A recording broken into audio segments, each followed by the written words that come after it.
साहब, परमजीत साहब खड़े हो, बनाओ, मैं भी खड़ा हूं। चल रही है फड़ो।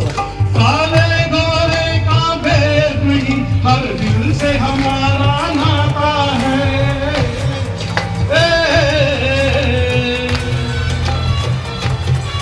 कुछ और नाता हो हमको, हमें प्यार निभाना आता है। जिसे मान चुकी सारी दुनिया, ओ जिसे मान चुकी सारी दुनिया, मैं बात वही दोहराता हूँ। भारत का रहने वाला हूँ, भारत की बात सुनाता हूँ। हैप्पी चल तेरा रहमा रंग बिरंगा ऊंचा आसमां से वो तेरा तिरंगा,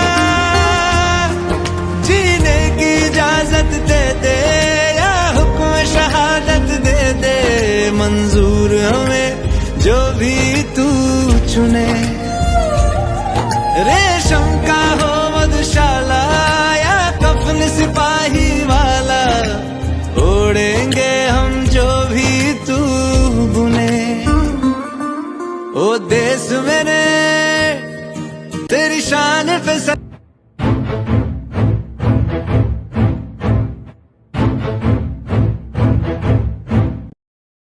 मैं पश्चिम पाकिस्तान का एक हिस्सा हूं, जहां इतिहास और वीरता का संगम होता है। मैं शकरगढ़ हूं। मैंने सदियों के संघर्ष देखे हैं, लेकिन 1971 की सर्दियां मेरे दिल में वीरता की अमिट छाप छोड़ गईं। उस वर्ष भारतीय उपमहाद्वीप एक बड़े परिवर्तन के कगार पर था। पूर्वी पाकिस्तान के लोग अन्याय के खिलाफ उठ खड़े हुए और स्वतंत्रता की मांग करने लगे। पाकिस्तान की क्रूर कार्रवाई ने एक मानवीय संकट को जन्म दिया, जिससे लाखों लोग भारत में पलायन करने लगे। प्रधानमंत्री इंदिरा गांधी ने नैतिक और रणनीतिक आवश्यकता को समझते हुए युद्ध की तैयारी की। जब भारतीय सेना पूर्वी पाकिस्तान को मुक्त कराने के लिए आगे बढ़ रही थी, मैं पश्चिमी मोर्चे पर एक महत्वपूर्ण युद्ध क्षेत्र बन गया था। पाकिस्तान ने मेरी सीमाओं को तोड़ने की कोशिश की ताकि भारतीय सेना का ध्यान भटक सके, लेकिन उन्हें सामना करना पड़ा कुछ और ही मजबूत से। 22 बटालियन दी पंजाब रेजिमेंट, जो अडिग साहस की मिसाल थी, यह उनकी कहानी है, यह मेरी कहानी है।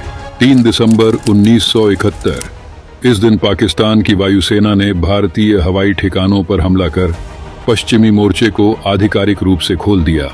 उनकी योजना स्ट्रैटेजिक पोजीशन पर कब्जा कर भारत की दृढ़ता को कमजोर करने का था, लेकिन भारत तैयार था। भारतीय सेना का 1 कोर तुरंत सक्रिय हुआ। इसके अंतर्गत 22 पंजाब रेजिमेंट 72 इन्फेंट्री ब्रिगेड का हिस्सा थी।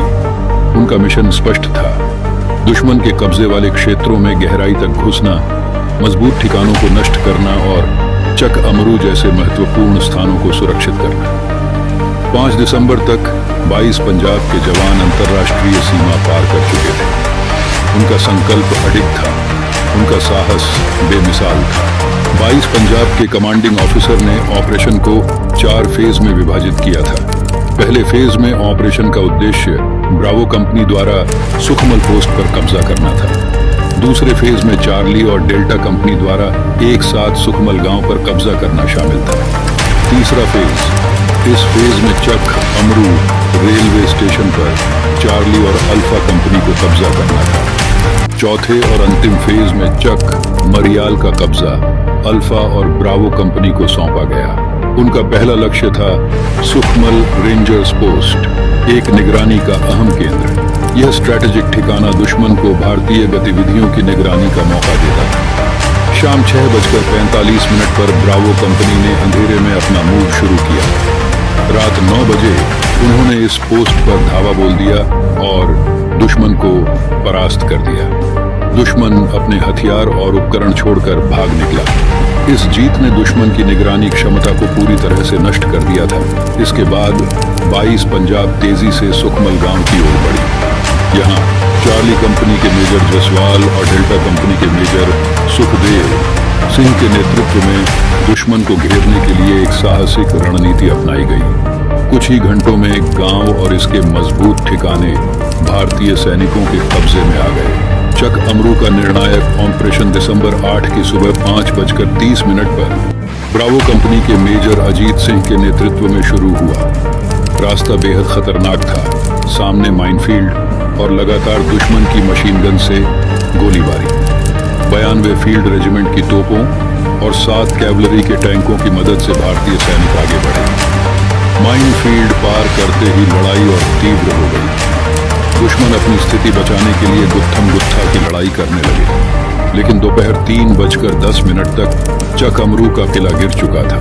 इस अभियान ने शकरगढ़ सेक्टर में युद्ध का रुख बदल दिया। इसने भारतीय सेना को दुश्मन के क्षेत्र में और गहराई तक जाने की अनुमति दी।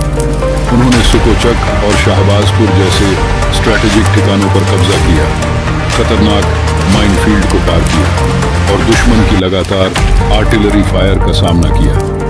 13 दिसंबर को उन्होंने चक मरियाल रेलवे स्टेशन पर कब्जा कर लिया, जिससे दुश्मन को एक और बड़ा झटका लगा।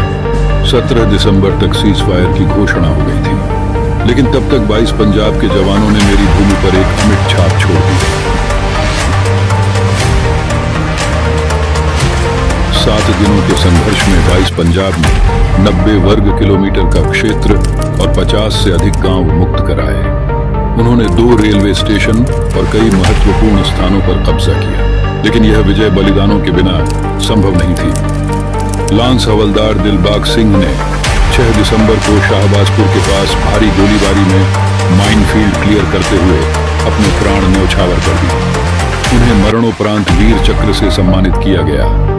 मेजर गुरदेव सिंह जसवाल ने चक अमरू रेलवे स्टेशन पर कब्जे के दौरान सर्वोच्च बलिदान दिया और उन्हें मरणोपरांत वीर चक्र से सम्मानित किया गया। मेजर तिलक राज चड्ढा ने 14 दिसंबर को चक मरियाल रेलवे स्टेशन के पास रेकी मिशन के दौरान अपने प्राण त्याग दिए। उन्हें मरणोपरांत सेना मेडल से सम्मानित किया गया। मैं शकरगढ़ हूं और इन बहादुरों की यादें हमेशा मेरे हृदय में जीवित रहेंगी। चक अमरू का किला वीरता का प्रतीक बनकर इतिहास के पन्नों में दर्ज रहेगा, जिसे मैं अनंत काल तक गर्व से सुनाऊंगा।